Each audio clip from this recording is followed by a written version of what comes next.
Chapter 9 bond से बाहर barrel. मकड़ियों के साथ लड़ाई के अगले दिन बिल्बो और बोनो ने भूख और प्यास से मरने से पहले बाहर निकलने का एक आखिरी निराशाजनक प्रयास किया। वे उठे और उस दिशा में लड़खड़ाते हुए आगे बढ़े जिसके बारे में 13 में से 8 ने अनुमान लगाया था कि रास्ता वही है, लेकिन उन्हें कभी पता नहीं चला कि वे सही थे या नहीं। जंगल में ऐसा दिन जो कभी था, एक बार फिर रात के अंधेरे में लुप्त हो रहा था, जब अचानक उनके चारों ओर कई मशालों की रोशनी निकली, जैसे सैकड़ों लाल सितारे। वुड एल्व अपने धनुष और भालों के साथ बाहर निकले और बोनो को रुकने के लिए कहा। लड़ाई का कोई विचार नहीं था। भले ही बोने ऐसी स्थिति में न होते कि वे पकड़े जाने पर वास्तव में खुश होते, उनके छोटे चाकू, जो उनके पास एकमात्र हथियार थे, कल्पित बोनो के तीरों के सामने किसी काम के नहीं होते जो अंधेरे में किसी पक्षी की आंख पर जा सकते थे। इसलिए वे बस रुक गए और बैठ गए और बिल्बो को छोड़कर सभी का इंतजार करने लगे, जिसने अपनी अंगूठी पहनी और जल्दी से एक तरफ खिसक गया। यही कारण है कि जब कल्पित बोनो ने बोनो को एक के पीछे एक लंबी लाइन में बांधा और उनकी गिनती की, तो उन्होंने हॉबिट को कभी नहीं पाया या उसकी गिनती नहीं की। न ही उन्होंने सुना और न ही महसूस किया कि वह मशालों की रोशनी में अपने कैदियों को जंगल में ले जाते हुए उनके साथ चल रहा था। प्रत्येक बोने की आंखों पर पट्टी बंधी थी, लेकिन इससे कोई खास फर्क नहीं पड़ा, क्योंकि बिल्बो भी अपनी आंखों के इस्तेमाल से नहीं देख सकता था कि वे कहाँ जा रहे हैं, और न ही वह और न ही अन्य लोग जानते थे कि वे कहाँ से शुरू हुए थे।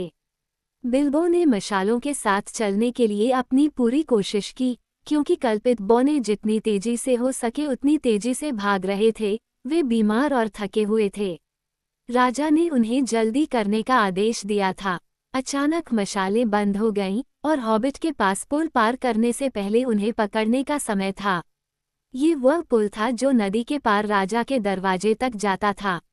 नीचे पानी गहरा, तेज और तेज बह रहा था, और दूर छोर पर एक विशाल गुफा के मुहाने के सामने द्वार थे जो पेड़ों से ढकी एक खड़ी ढलान की तरफ बहते थे। वहां बड़े बड़े बीच सीधे किनारे तक आ गए, जब तक कि उनके पैर धारा में नहीं थे। पुल के उस पार कल्पित बोने अपने कैदियों को धकेल रहे थे, लेकिन बिल्बो पीछे से हिचकिचा रहा था। उसे गुफा के मुंह का नज़ारा बिल्कुल पसंद नहीं आया, और उसने अपने दोस्तों को छोड़कर न जाने का फैसला किया, ताकि वह आखिरी कल्पित बोनों के पीछे भाग सके, इससे पहले कि राजा के बड़े दरवाजे उनके पीछे एक धमाके के साथ बंद हो जाएं। अंदर के मार्ग लाल मशालों की रोशनी से जगमगा रहे थे, और एल्फ गार्ड घुमावदार, क्रॉसिंग और गूंजते रास्तों पर मार्च करते हुए गा रहे थे। ये भूत नगरों की तरह नहीं थे। वे छोटे थे, भूमिगत कम गहरे थे, और स्वच्छ हवा से भरे हुए थे। जीवित पत्थर से बने खंभों वाले एक बड़े हॉल में नक्काशीदार लकड़ी की कुर्सी पर एल्वेन किंग बैठा था। उसके सिर पर जामुन और लाल पत्तों का मुकुट था, क्योंकि शरद ऋतु फिर से आ गई थी। वसंत में उसने वुडलैंड के फूलों का मुकुट पहना था। उसके हाथ में ओक का नक्काशीदार डंडा था। Elven king's gate. कैदियों को उसके सामने लाया गया, और यद्यपि उसने उन्हें गंभीरता से देखा, फिर भी उसने अपने आदमियों से कहा कि वे उन्हें खोल दें, क्योंकि वे फटे पुराने और थके हुए थे। इसके अलावा उन्हें यहाँ रस्सियों की भी आवश्यकता नहीं है, उसने कहा। जो लोग एक बार अंदर लाए गए, उनके लिए मेरे जादुई दरवाजों से बाहर निकलने का कोई रास्ता नहीं है। वह बोनो से उनके कामों के बारे में बहुत देर तक खोजबीन करता रहा, और यह भी कि वे कहाँ जा रहे हैं और कहाँ से आ रहे हैं, लेकिन उन्हें थोरन से ज्यादा उनसे कोई खबर नहीं मिली। वे उदास और गुस्सैल थे और विनम्र होने का दिखावा भी नहीं कर रहे थे। हमने क्या किया है, हे राजा? बालिन ने कहा, जो सबसे बड़ा बचा हुआ था। क्या जंगल में खो जाना, भूखा प्यासा रहना, मकड़ियों द्वारा फंस जाना कोई अपराध है? क्या मकड़ियाँ आपके पालतू जानवर हैं या आपके पालतू जानवर, अगर उन्हें मारने से आपको गुस्सा आता है? इस तरह के सवाल ने राजा को पहले से भी ज्यादा क्रोधित कर दिया, और उसने उत्तर दिया, बिना अनुमति के मेरे राज्य में घूमना अपराध है। क्या तुम भूल गए हो कि तुम मेरे राज्य में थे और मेरे लोगों द्वारा बनाए गए रास्ते पर चल रहे थे? क्या तुमने 3 बार जंगल में मेरे लोगों का पीछा करके उन्हें परेशान नहीं किया और अपने उत्पात और शोर से मकड़ियों को नहीं जगाया?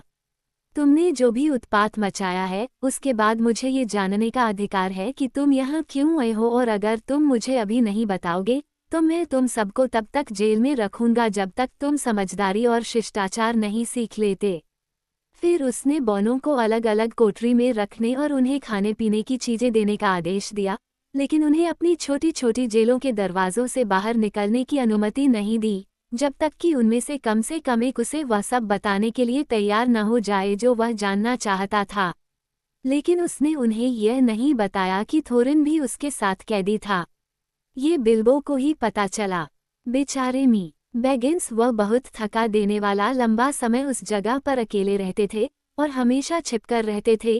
कभी अपनी अंगूठी उतारने की हिम्मत नहीं जुटा पाते थे, सोने की हिम्मत नहीं जुटा पाते थे, यहाँ तक कि वे सबसे अंधेरे और दूरस्थ कोने में छिपकर रहते थे। कुछ करने के लिए वह एल्विन किंग के महल में भटकने लगे। जादू ने द्वार बंद कर दिए, लेकिन वह कभी कभी बाहर निकल सकता था अगर वह जल्दी करता। वुड एल्व्स की टोलियां कभी कभी राजा के नेतृत्व में समय समय पर शिकार करने या जंगलों और पूर्व की ओर की भूमि में अन्य व्यवसाय के लिए निकलती थीं। फिर अगर बिल्बो बहुत फुर्तीला होता तो वह उनके पीछे से निकल सकता था, हालांकि ऐसा करना खतरनाक था। एक से अधिक बार वह लगभग दरवाजों में फंस गया था, क्योंकि आखिरी एल्फ के गुजरने पर वे आपस में टकरा गए थे। फिर भी वह बीच में मार्च करने की हिम्मत नहीं कर पाया। वह अपनी परछाई, जो टॉर्च की रोशनी में पूरी तरह से पतली और हिलती डुलती थी, या टकराने और पकड़े जाने के डर से उन्हें छोड़ देता था। और जब वह बाहर जाता था, जो कि बहुत बार नहीं होता था, तो वह कोई अच्छा काम नहीं करता था। वह बॉनों को छोड़ना नहीं चाहता था और वास्तव में वह नहीं जानता था कि उनके बिना दुनिया में कहाँ जाना है। वो हर समय शिकार करने वाले कल्पित बॉनों के साथ नहीं रह सकता था, इसलिए वह जंगल से बाहर निकलने के रास्ते कभी नहीं खोज पाया और जंगल में दुखी होकर भटकने के लिए छोड़ दिया गया, खुद को खोने के डर से, जब तक कि वापस लौटने का मौका नहीं मिला। वह बाहर भी भूखा रहता था, क्योंकि वह कोई शिकारी नहीं था, लेकिन गुफाओं के अंदर वह किसी तरह से स्टोव या टेबल से खाना चुराकर किसी तरह से जीविका कमा सकता था जब कोई भी आसपास न हो। मैं एक चोर की तरह हूँ जो भाग नहीं सकता, लेकिन उसे हर दिन एक ही घर में चोरी करते रहना पड़ता है, उसने सोचा। यह इस सारे मनहूस, थकाऊ, असुविधाजनक साहसिक कार्य का सबसे नीरस और उबाऊ हिस्सा है। काश मैं अपने हॉबिट होल में वापस आ जाता और अपने गर्म अलाव के पास दीपक जलाता। वह अक्सर यह भी चाहता था कि वह जादूगर को मदद के लिए संदेश भेज सके, लेकिन ये बिल्कुल असंभव था और उसे जल्द ही एहसास हो गया कि अगर कुछ करना है तो ये श्री बैगिंस को अकेले और बिना किसी सहायता के करना होगा। आखिरकार इस तरह की छुप छुप कर रहने वाली जिंदगी के 1 या 2 हफ्ते बाद, पहरेदारों पर नजर रखने और उनका पीछा करने और जो भी जोखिम उठा सकता था उसे उठाने के बाद, वह ये पता लगाने में कामयाब हो गया कि हर बौने को कहाँ रखा गया था। उसने महल के अलग अलग हिस्सों में उनकी सभी 12 कोठरियों को ढूंढ निकाला और कुछ समय बाद वह उनके बारे में अच्छी तरह से जान गया। एक दिन उसे आश्चर्य हुआ जब उसने कुछ पहरेदारों की बातें सुनी और उसे पता चला कि जेल में एक और बौना भी था, जो एक बहुत ही गहरी अंधेरी जगह में था। उसने तुरंत अनुमान लगाया कि वह थोरिन था, और थोड़ी देर बाद उसे पता चला कि उसका अनुमान सही था। आखिरकार कई मुश्किलों के बाद वह उस जगह को खोजने में कामयाब हो गया जब वहां कोई नहीं था, और बौनों के सरदार से बात करने में कामयाब हो गया। थोरिन अब अपने दुर्भाग्य पर और अधिक क्रोधित होने के लिए बहुत दुखी था, और राजा को अपने खजाने और अपनी खोज के बारे में सब कुछ बताने के बारे में भी सोचने लगा था, जो दर्शाता है कि वो कितना उदास हो गया था जब उसने अपने ताले के छेद पर बिल्बो की छोटी सी आवाज़ सुनी। उसे अपने कानों पर यकीन ही नहीं हुआ। हालांकि जल्द ही उसने मन बना लिया कि वो गलत नहीं हो सकता, और वह दरवाजे पर आया और दूसरी तरफ बैठे हॉबिट से कानाफूसी में लंबी बातचीत की। इस प्रकार बिल्बो गुप्त रूप से थोरिन का संदेश अन्य कैद बौनों तक ले जाने में सक्षम था। उन्हें बता रहा था कि थोरिन उनका प्रमुख भी निकट ही जेल में है, और किसी को भी राजा को उनके काम के बारे में नहीं बताना चाहिए, न तो अभी, न ही थोरिन के कहने से पहले। क्योंकि थोरिन ने ये सुनकर फिर से हिम्मत जुटाई थी कि कैसे हॉबिट ने अपने साथियों को मकड़ियों से बचाया था, और एक बार फिर से ये तय कर लिया था कि वह खजाने में हिस्सा देने के वादे के साथ खुद को फिरौती नहीं देगा, जब तक कि किसी अन्य तरीके से भागने की सारी उम्मीदें खत्म नहीं हो जाती, जब तक कि वास्तव में उल्लेखनीय मिस्टर इनविजिबल बैगिंस, जिसके बारे में वह बहुत उच्च विचार रखने लगा, नहीं आ जाता। वास्तव में मेरी राय कुछ चतुराईपूर्ण सोचने में पूरी तरह से विफल रही थी। जब अन्य बौने लोगों को संदेश मिला तो वे भी इस बात से सहमत हो गए। उन सभी ने सोचा कि अगर वुड एल्व्स ने खजाने का कुछ हिस्सा अपने नाम कर लिया तो खजाने में उनका हिस्सा, जिसे वे अपनी दुर्दशा और अभी भी अजेय ड्रैगन के बावजूद अपना मानते थे, गंभीर रूप से प्रभावित होगा और वे सभी बिल्बो पर भरोसा करते थे। गैंडाल्फ ने जो कहा था वही होगा। शायद यही कारण था कि वो उन्हें छोड़कर चला गया। बिल्बो, हालांकि, उनके जैसा आशावादी नहीं था। उसे हर किसी पर निर्भर रहना पसंद नहीं था और वह चाहता था कि जादूगर उसके पास हो। लेकिन इसका कोई फायदा नहीं था, शायद मिर्कवुड की सारी अंधेरी दूरी उनके बीच थी। वह बैठा और सोचता रहा, जब तक कि उसका सिर फटने को न हो गया, लेकिन कोई उज्ज्वल विचार नहीं आया।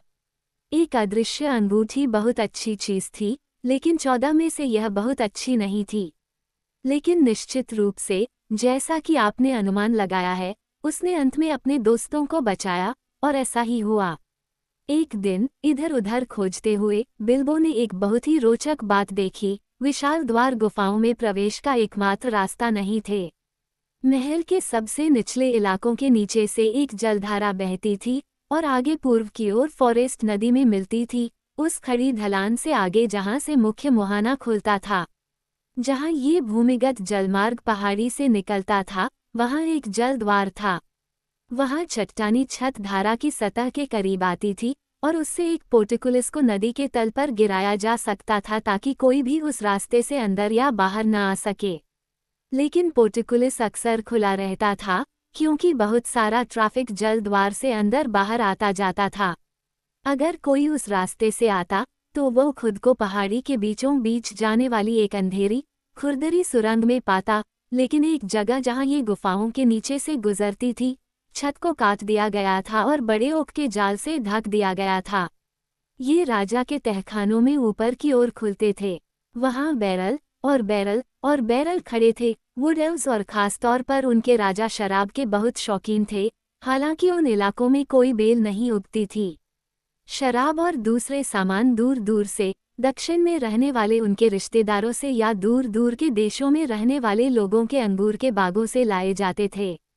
सबसे बड़े बैरल में से एक के पीछे छिपकर बिल्बो ने जाल के दरवाजे और उनके उपयोग को देखा, और वहां छिपकर, राजा के सेवकों की बातें सुनते हुए, उसने सीखा कि कैसे शराब और अन्य सामान नदियों के रास्ते या जमीन के रास्ते लॉन्ग लेक तक आते थे। ऐसा लगता था कि वहां अभी भी पुरुषों का एक शहर पनप रहा था, जो सभी प्रकार के दुश्मनों और विशेष रूप से माउंटेन के ड्रैगन से सुरक्षा के लिए पानी में दूर तक पुलों पर बना हुआ था। लेक टाउन से बैरल को फॉरेस्ट नदी तक लाया जाता था। अक्सर उन्हें बस बड़े राफ्ट की तरह एक साथ बांधा जाता था और धारा के ऊपर डंडे या नाव से ले जाया जाता था। कभी कभी उन्हें सपाट नावों पर लाद दिया जाता था। जब बैरल खाली हो गए तो कल्पित बौने उन्हें जाल के दरवाजे से फेंक देते थे। पानी का गेट खोला गया और बैरल धारा पर तैरते हुए बाहर निकले, उछलते हुए, जब तक कि वे धारा के साथ नदी के बहुत नीचे एक जगह पर नहीं पहुंच गए जहां किनारा बाहर निकला हुआ था, मिर्कवुड के बिल्कुल पूर्वी किनारे के पास। वहां उन्हें इकट्ठा किया गया और एक साथ बांधा गया और वापस लेक टाउन में तैराया गया, जो उस बिंदु के करीब था जहां फॉरेस्ट नदी लॉन्ग लेक में बहती थी। कुछ देर तक बिल्बो बैठा इस जल द्वार के बारे में सोचता रहा और सोचता रहा कि क्या इसका उपयोग उसके मित्रों को भागने में किया जा सकता है, और अंततः उसे एक योजना बनाने का विचार सूझा। शाम का खाना कैदियों के पास ले जाया गया था। पहरेदार मशाल की रोशनी लेकर गलियों से नीचे की ओर जा रहे थे और सब कुछ अंधेरे में छोड़ रहे थे। तभी बिल्बो ने राजा के बटलर को पहरेदारों के सरदार को शुभ रात्रि कहते सुना। अब मेरे साथ आओ, उसने कहा, और अभी अभी आई नई शराब का स्वाद चखो।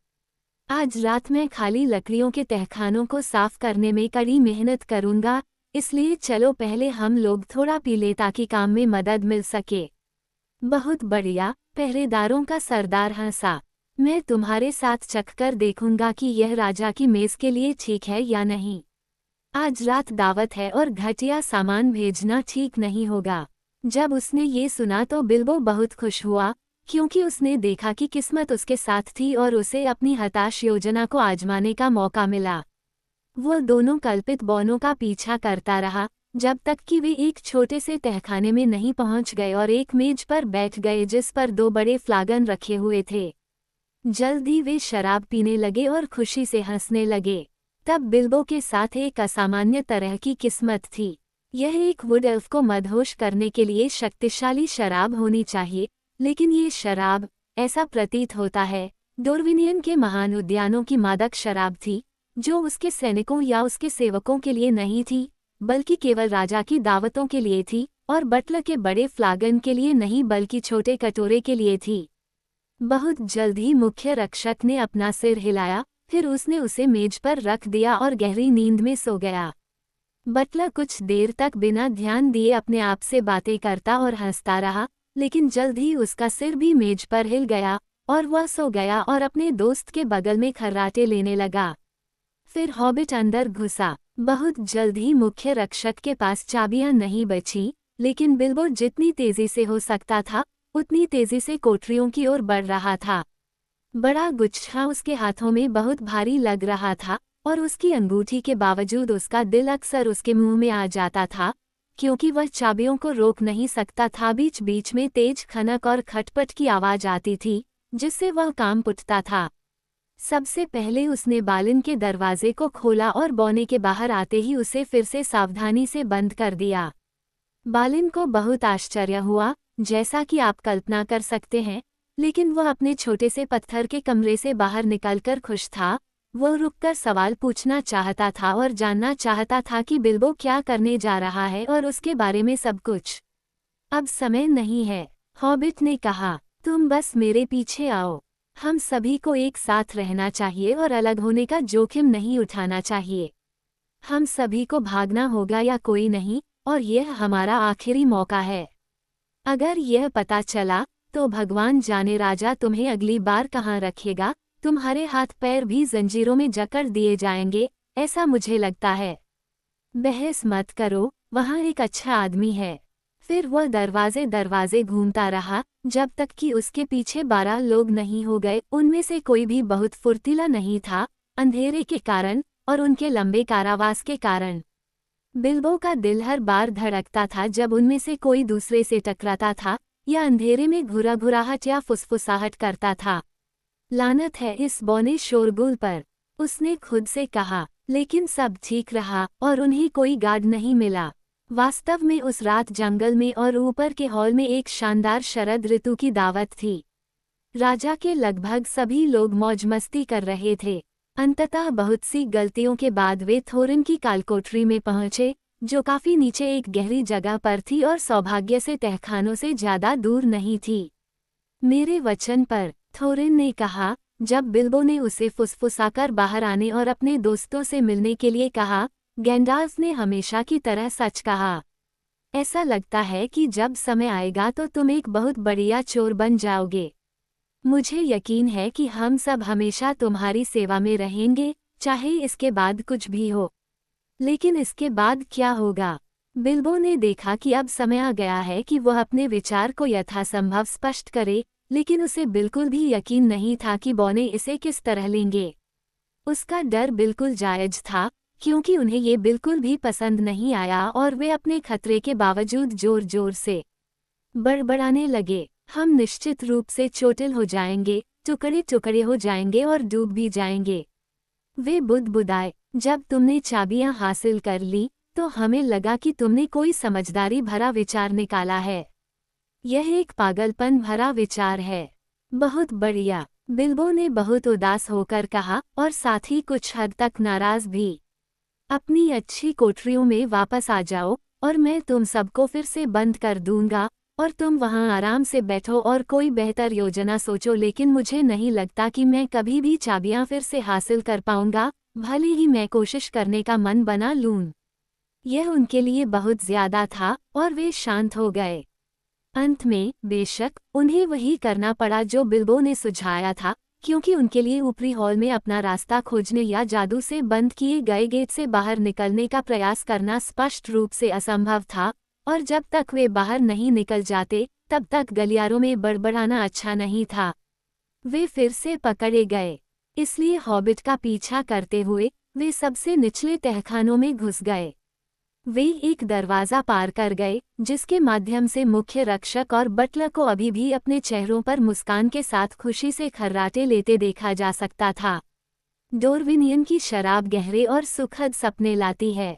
अगले दिन मुख्य रक्षक के चेहरे पर एक अलग भाव होगा, भले ही बिल्बो उनके जाने से पहले चुपके से अंदर आया और दयालुता से चाबियां वापस अपनी बेल्ट पर रख दी। इससे वह कुछ हद तक मुसीबत से बच जाएगा। बैगिंस ने खुद से कहा। वह बुरा आदमी नहीं था और कैदियों के साथ काफी अच्छा व्यवहार करता था। यह उन सभी को भी हैरान कर देगा। वे सोचेंगे कि हमारे पास बहुत शक्तिशाली जादू है जिससे हम उन सभी बंद दरवाजों को पार करके गायब हो सकते हैं। गायब हो जाओ। अगर ऐसा होना है तो हमें बहुत जल्दी काम पर लग जाना होगा। बालिन को गार्ड और बटलर पर नजर रखने और अगर वे हिलते हैं तो चेतावनी देने के लिए कहा गया था। बाकी लोग ट्रैपडोर के साथ बगल के तहखाने में चले गए। खोने के लिए बहुत कम समय था। जल्द ही, जैसा कि बिल्बो को पता था, कुछ कल्पित बौने नीचे आने और बटलर को दरवाजों के माध्यम से खाली बैरल को धारा में लाने में मदद करने के आदेश के तहत थे। ये वास्तव में पहले से ही फर्श के बीच में पंक्तियों में खड़े थे और धकेले जाने का इंतजार कर रहे थे। उनमें से कुछ शराब के बैरल थे और इनका बहुत उपयोग नहीं था, क्योंकि उन्हें बिना शोर के अंत में आसानी से नहीं खोला जा सकता था, न ही उन्हें आसानी से फिर से सुरक्षित किया जा सकता था। लेकिन उनमें से कई अन्य थे जिनका उपयोग राजा के महल में अन्य सामान, मक्खन, सेब और सभी प्रकार की चीजों को लाने के लिए किया गया था। उन्हें जल्दी 13 मिल गए जिनमें से प्रत्येक में एक बौने के लिए पर्याप्त जगह थी। वास्तव में कुछ बहुत ज्यादा जगहदार थे और जैसे ही वे अंदर चढ़े, बौने अंदर आने वाले झटकों और धक्कों के बारे में चिंतित होकर सोचने लगे। हालांकि बिल्बो ने उन्हें कम समय में जितना संभव हो सके आराम से पैक करने के लिए पुआल और अन्य सामान खोजने की पूरी कोशिश की। आखिरकार 12 बौने रखे गए। थोरिन ने बहुत परेशानी दी थी और अपने टब में करवटें बदलता रहा और एक छोटे से कैनल में बड़े कुत्ते की तरह बड़बड़ाता रहा, जबकि आखिरी में आने वाले बालिन ने अपने एयर होल के बारे में बहुत हंगामा किया और कहा कि उसका दम घुट रहा है, यहाँ तक कि उसका ढक्कन भी नहीं लगा था। बिल्बो ने बैरल के किनारों में छेदों को बंद करने और सभी ढक्कनों को यथासंभव सुरक्षित रूप से ठीक करने के लिए जो कुछ भी कर सकता था वह किया था, और अब वो फिर से अकेला रह गया था, पैकिंग को अंतिम रूप देने के लिए इधर उधर भाग रहा था और उम्मीद के विपरीत उम्मीद कर रहा था कि उसकी योजना सफल होगी। ये काम बहुत जल्दी नहीं किया गया था। बालिन के ढक्कन को लगाने के 1 या 2 मिनट बाद ही आवाजें और रोशनी की झिलमिलाहट की आवाज आई। कई सारे कल्पित बौने हंसते हुए और बातें करते हुए तहखानों में आए और गाने के कुछ अंश गाए। वे एक हॉल में एक मजेदार दावत छोड़कर आए थे और जल्द से जल्द वापस लौटने पर आमादा थे, जैसा वे कर सकते थे। बूढ़े गेलियन, बटलर कहाँ हैं? एक ने कहा, मैंने उन्हें आज रात मेज पर नहीं देखा। उन्हें अब यहाँ होना चाहिए ताकि हमें दिखा सके कि क्या करना है। अगर पुरानी धीमी गाड़ी देर से आई तो मैं नाराज हो जाऊंगा, दूसरे ने कहा। जब तक गाना चल रहा है मैं यहाँ समय बर्बाद नहीं करना चाहता। हाँ हाँ, चीख निकली। ये बूढ़ा खलनायक है जिसका सिर एक जग पर रखा है। वो अपने और अपने दोस्त कैप्टन के लिए एक छोटी सी दावत मना रहा है। उसे हिलाओ, उसे जगाओ। अन्य लोग अधीरता से चिल्लाए। गैलियन को हिलाए जाने या जगाए जाने से बिल्कुल भी खुशी नहीं हुई और उस पर हंसे जाने से तो और भी कम। तुम सब देर से आए हो, उसने बड़बड़ाते हुए कहा। मैं यहाँ नीचे इंतजार कर रहा हूँ, जबकि तुम लोग शराब पी रहे हो, मौज मस्ती कर रहे हो और अपने काम भूल रहे हो। कोई आश्चर्य नहीं कि मैं थकान से सो जाऊं। कोई आश्चर्य नहीं, उन्होंने कहा, जब स्पष्टीकरण एक जग में पास ही खड़ा है। आओ, हमें अपनी नींद की गोली चखाओ इससे पहले कि हम सो जाएं। वहां बैठे नौकर को जगाने की कोई जरूरत नहीं है। लगता है कि उसने अपना हिस्सा खा लिया है। फिर उन्होंने एक बार शराब पी और अचानक बहुत खुश हो गए। लेकिन उन्होंने अपनी बुद्धि नहीं खोई। हमें बचाओ, गैलियन, कुछ चिल्लाए। तुमने अपनी दावत जल्दी शुरू कर दी और अपनी बुद्धि को गड़बड़ कर दिया। तुमने खाली पीपों की जगह कुछ भरे हुए पीपे यहाँ रख दिए हैं। अगर वजन में कुछ है तो काम पर लग जाओ, बटलर ने गुर्राते हुए कहा। बेकार के हाथों में वजन महसूस करने से कुछ नहीं होता। ये ही जाने वाले हैं, कोई और नहीं। जैसा मैं कहता हूँ वैसा करो। बहुत अच्छा, बहुत अच्छा, उन्होंने बैरल को छेद तक लुढ़काते हुए उत्तर दिया। अगर राजा के भरे हुए बजट और उसकी सबसे अच्छी शराब को झील के लोगों के लिए मुफ्त में नदी में फेंक दिया जाए तो ये तुम्हारे सिर पर होगा। रोल रोल रोल रोल, छेद में नीचे की ओर लुढ़कते लुढ़कते। जोर से मारो, जोर से मारो, वे नीचे गिरते हैं, वे नीचे गिरते हैं।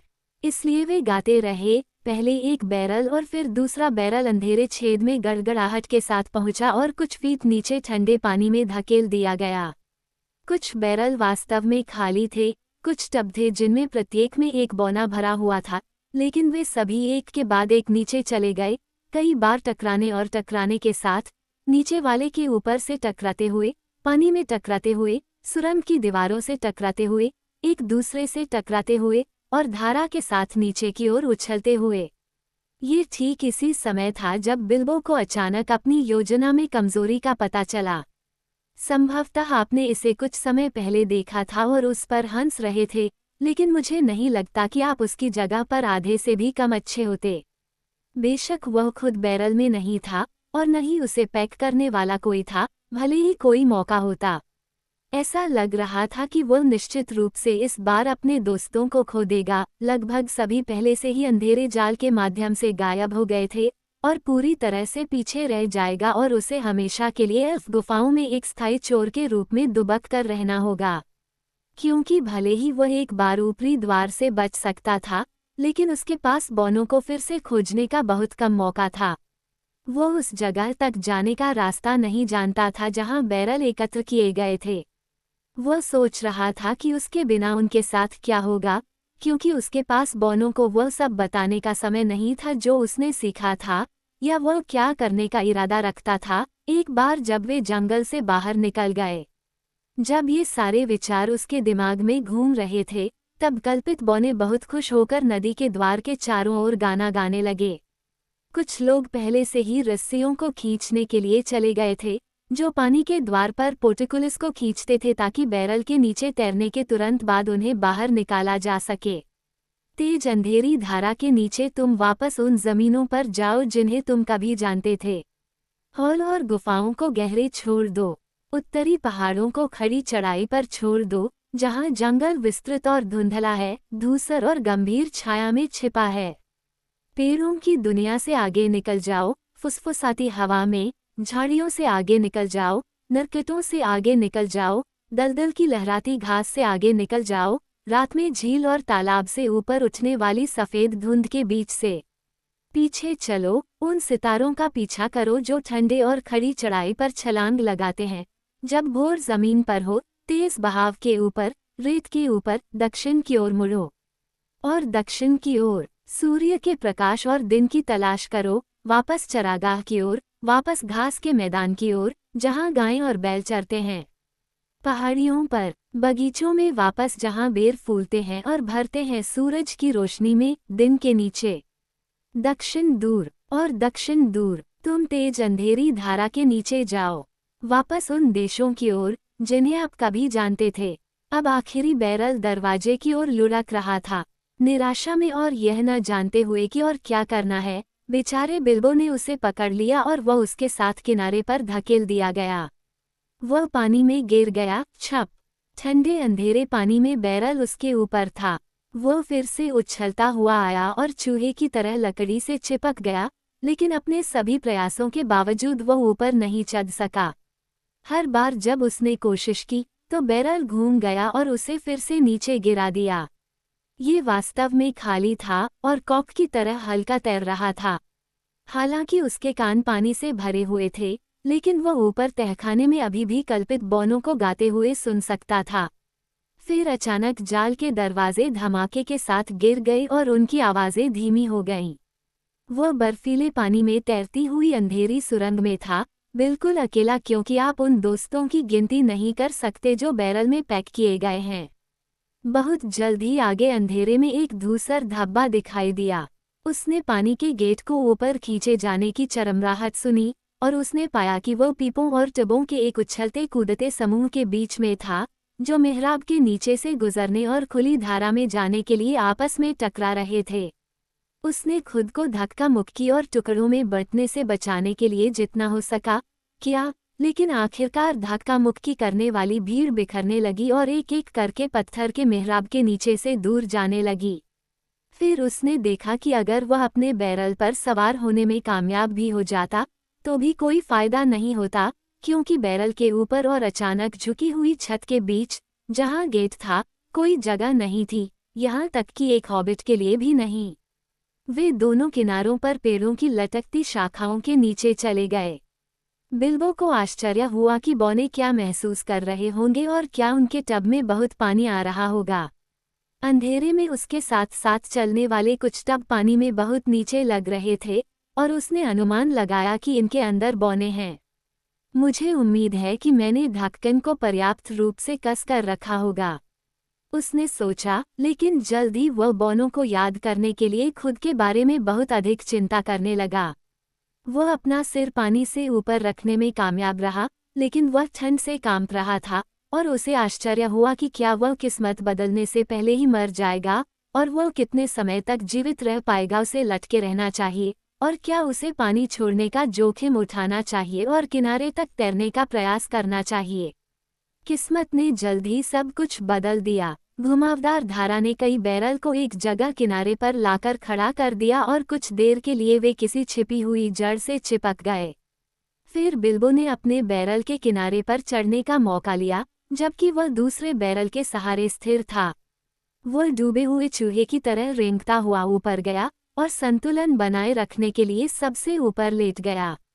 हवा ठंडी थी, लेकिन पानी से बेहतर थी और उसे उम्मीद थी कि जब वे एक बार फिर से चलेंगे तो वह अचानक फिर से लुढ़क नहीं जाएगा।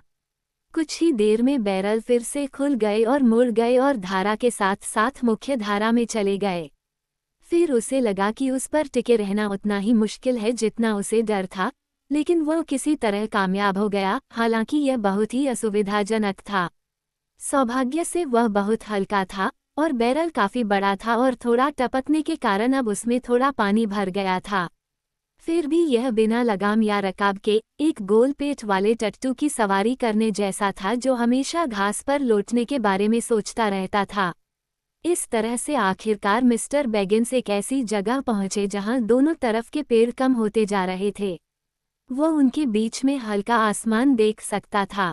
काली नदी अचानक चौड़ी हो गई और वहां वह फॉरेस्ट नदी के मुख्य जल से मिल गई, जो राजा के बड़े दरवाजों से तेजी से नीचे बह रही थी। वहां पानी की एक धुंधली चादर थी जो अब छायादार नहीं थी और उसकी फिसलती सतह पर बादलों और सितारों के नाचते और टूटे हुए प्रतिबिंब थे। फिर फॉरेस्ट नदी का तेज बहता पानी पीपों और टबों के सारे समूह को बहाकर उत्तरी किनारे पर ले गया, जहां उसने एक विस्तृत खाड़ी को खा लिया था। इसके किनारे लटकते हुए किनारों के नीचे एक कंकड़ पत्थर वाला किनारा था और पूर्वी छोर पर कठोर चट्टान की एक छोटी सी उभरी हुई टोपी से दीवार बनी हुई थी। उथले किनारे पर ज्यादातर बैरल जमीन पर गिर गए, हालांकि कुछ पत्थर के घाट से टकरा गए। किनारे पर लोग निगरानी कर रहे थे। उन्होंने जल्दी से सभी बैरल को एक साथ उथले पानी में धकेल दिया और जब उन्होंने उनकी गिनती कर ली तो उन्होंने उन्हें रस्सी से बांध दिया और सुबह तक के लिए छोड़ दिया। बेचारे बौने। बिल्बो की हालत अब बहुत खराब नहीं थी। वह अपने बैरल से फिसलकर किनारे पर आ गया और फिर चुपके से कुछ झोपड़ियों में चला गया, जो उसे पानी के किनारे दिखाई दे रही थीं। अब वो बिना बुलाए रात का खाना खाने के बारे में 2 बार नहीं सोचता था। अगर उसे मौका मिलता तो वह इतने लंबे समय से ऐसा करने के लिए बाध्य था और अब वह अच्छी तरह से जानता था कि वास्तव में भूखा होना क्या होता है, न कि केवल एक भरे हुए भंडार के व्यंजनों में विनम्रतापूर्वक दिलचस्पी लेना। इसके अलावा उसने पेड़ों के बीच से एक आग की झलक भी देखी थी, और यह उसे अपने टपकते और फटे कपड़ों के साथ ठंडे और नम्र रूप से आकर्षित कर रही थी।